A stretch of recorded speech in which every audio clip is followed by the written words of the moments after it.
విజయనగరం జిల్లా ఉత్తరాంధ్రలోని అనేక ప్రాజెక్టులను కొన్ని దశాబ్దాలుగా పూర్తి చేయలేక అవస్థలు పడుతుంటే ఇంకొక వైపు కట్టిన ప్రాజెక్టులను నిర్వహణలోనే ఆలసత్వం ప్రదర్శించడం రైతులకు శాపంగా మారిందని శ్రీ గొర్ల శ్రీరాములు నాయుడు మడ్డువలస రిజర్వాయర్ను ఉత్తరాంధ్ర చెరువుల పరిరక్షణ సమితి వ్యవస్థాపక అధ్యక్షులు మరిషర్ల పాలతి కృష్ణమూర్తి నాయుడు ఈ రోజు సందర్శించిన సందర్భంగా అభిప్రాయపడ్డారు.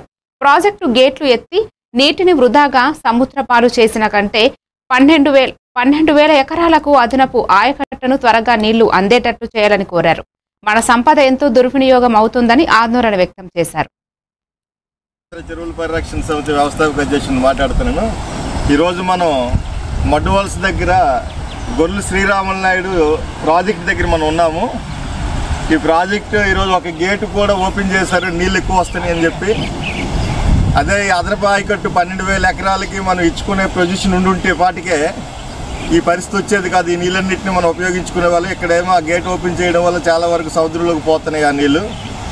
అలాగే మెయింటెనెన్స్ కూడా ఇక్కడ 11 గేట్లు ఉంటే అందులో 8 గేట్ల వరకు మెయింటైన్ చేసి ఒక 3 గేట్లు సరిగా మెయింటైన్ చేయలేదంట. దానివల్ల మేము చూస్తున్నప్పుడు నీళ్ళు చాలా వరకు లీకులు ఉన్నాయి. ఆ లీకులు కూడా అరికట్టకపోతే మనం చివరి ఆయకట్టుకి నీళ్ళు అందించే పరిస్థితి ఉండదు. ప్రాజెక్టుల దగ్గర ఎప్పుడు కూడా నిర్వహణ అనేది ఖచ్చితంగా ఉండాలి. ఒక చిన్న హోల్ ఉంటే చాలు మొత్తం ప్రాజెక్ట్ని అది ఖాళీ చేసేయడానికి. అటువంటిది 3 గేట్లు నిండా నీళ్ళు పోతుంటే రేపు పొద్దున్న పైనుంచి నీళ్ళు రావడం ఆగిపోతే ఇక్కడ నీళ్ళు కిందకి పోతే రేపు ఆయకట్టుకి నీళ్ళు వెళ్ళే పరిస్థితి ఉండదు. ప్రాజెక్టుల మీద సక్రమంగా శ్రద్ధ పెట్టాలి. ఇదే ఈ ఛానల్ ద్వారానే మరొక 12,000 ఎకరాలకి నీళ్లు పంపించే ఛానల్ ఇది. ఈ ఛానల్లో ఎందుకు ఇంతవరకు ఈ 12,000 ఎకరాలకు ఇవ్వలేకపోతున్నారు అనేది కూడా ప్రభుత్వాలు దృష్టి పెట్టాలి.